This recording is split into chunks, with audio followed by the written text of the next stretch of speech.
Hello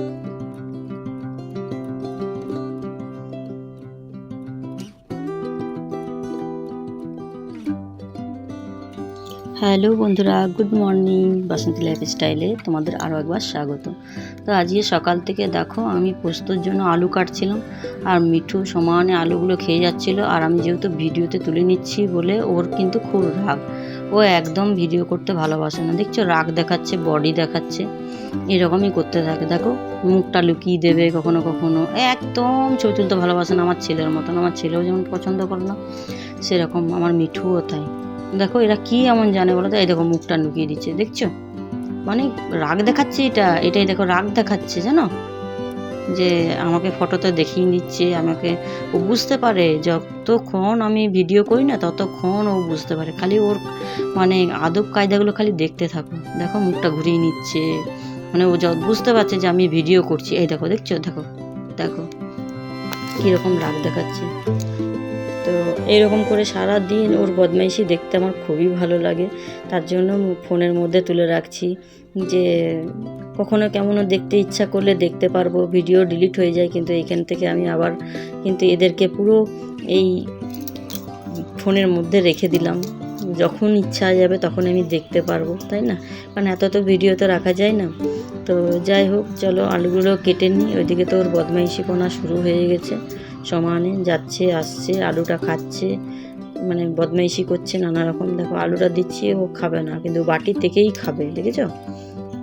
তো যাই হোক, পোস্তর আলুগুলো আমি কেটে নিচ্ছি। আজকে হবে আলু পোস্ত, ডাল আর করলা ভাজা, আর একটুখানি ডিমের তরকারি করব, আর কিছু করব না।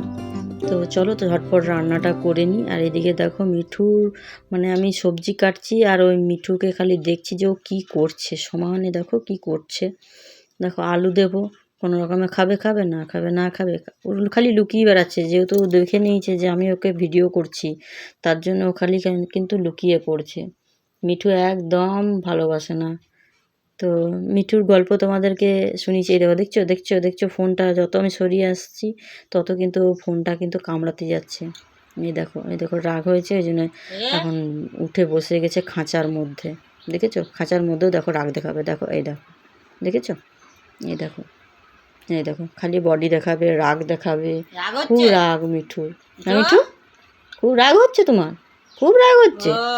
বাবারে, এত রাগ, এত রাগ করতে নেই, সবাই তো তোমাকে দেখছে, সবাই ভালোবাসবে তোমাকে।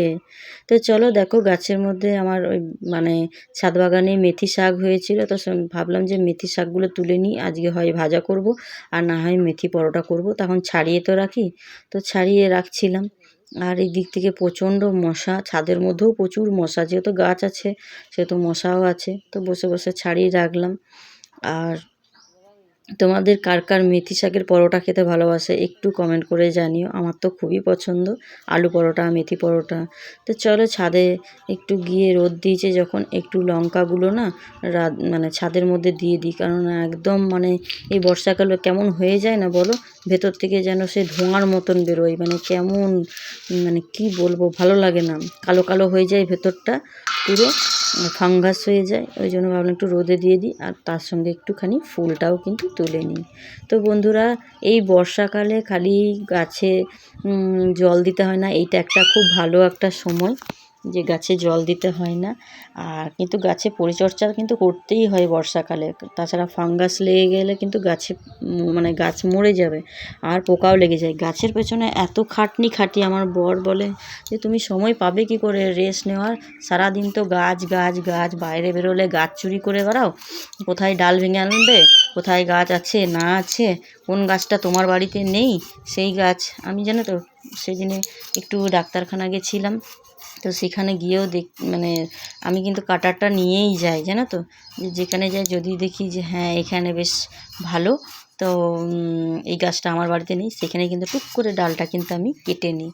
তো এইভাবেই কিন্তু ডাল লাগিয়ে আজকে আমার কিন্তু ছাদ বাগান, নিচের বাড়ির বাগান কিন্তু পুরো ভরে গেছে গাছে, জানো তো, যেখানেই যায়। এই গাছগুলো লাগিয়েছে আমার শাশুড়ি মা। তো শাশুড়ি মা যেহেতু নেই, সেহেতু ফুলগুলো ভাবলাম যে তুলে নিয়ে পুজো করবো, তো ফুলগুলো ওই জন্য তুলে নিয়েছি। কত সুন্দর না জবাগুলো বলো। তো নিচের ওপরের ফুল তুললে না এক ঝুড়ি ফুল হয়ে যায়, আর বাইরে ফুল তুলতে যেতে মানে আমাকে আর হয় না, এখানেই কিন্তু সব পেয়ে যাই। তো চলো বাগান বাড়িটাতে চলো দেখাই তোমাদেরকে। আর দেখো আমি না কিছুটা না লেবু গাছে একটু কাটিং করে আবার মানে কি বলবো কলম চারা করার জন্য কিন্তু করেছি, জানি না মানে হবে কি না। এই ফার্স্ট টাইম কিন্তু আমি এরকম চারা করছি কাটিং করে, তো দেখা যাক যদি হয় তো খুবই ভালো হয়। দুটো ডালে কিন্তু আমি করেছি যে কলম চারা করা যায় কি না। তো এদিকে দেখো এটা হচ্ছে পাথরকুচি গাছ, আর এখানে দেখো ডাল লাগিয়েছি, ওই জবা ফুলের ডাল লাগিয়েছি, কারণ এই বর্ষাতেই তো অনেক ডাল লাগায়, অনেকে চারা চায় তো তাদেরকে দেওয়া হয়। এই দেখো এই গাছেরই অনেক ডাল লাগিয়েছি, গোলাপি গাছটা দেখো ফুলটা এত সুন্দর হয় না, পুরো একদম রাত পর্যন্ত টাটকা থাকে। জবা ফুল তো একবেলার পর মরে যায়, কিন্তু এই ফুলটা না পুরো রাত পর্যন্ত বেঁচে থাকে, আর শীতকালে তো মানে সারা রাতই মানে সারাদিন সারা রাতই থাকে।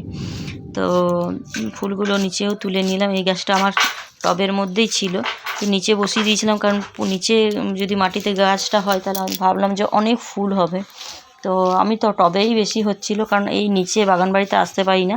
আর এইগুলো দেখো এক রকম করবী ফুল, তো নিচে আসলেই না মশাতে ছিঁড়ে দেয় একদম, এত মশা। এই দেখো কলা গাছগুলো আমার, আর এখন একটাও কলাকাঁদি হয়নি, একটা হয়েছিল তোমাদেরকে দেখালাম। আর প্রচুর পেয়ারা হয়েছে, পেয়ারাগুলো নিয়ে যাই, নিজেও খাবো আর মিঠুকেও খাবো, মিঠুও খুব পেয়ারা খেতে ভালোবাসে। এই গাছটা কেটেই দিতাম জানো তো, কিন্তু দেখলাম যে না মিষ্টি খুব একটা মিষ্টি হয় না পেয়ারাগুলো, কিন্তু মিঠুর খেতে খুব সুবিধা হয়, ওই জন্য মিঠুর জন্যই কিন্তু পেয়ারাগুলো আমি নিয়ে যাচ্ছি, আর আমিও খাবো। কারণ পেয়ারা মিষ্টি হোক আর টক হোক আর কষাই হোক যাই হোক, কিন্তু পেয়ারার গুণটা তো গুণই থাকে, তাই না? একটা পেয়ারা সমান 4টে আপেলের সমান একটা পেয়ারা।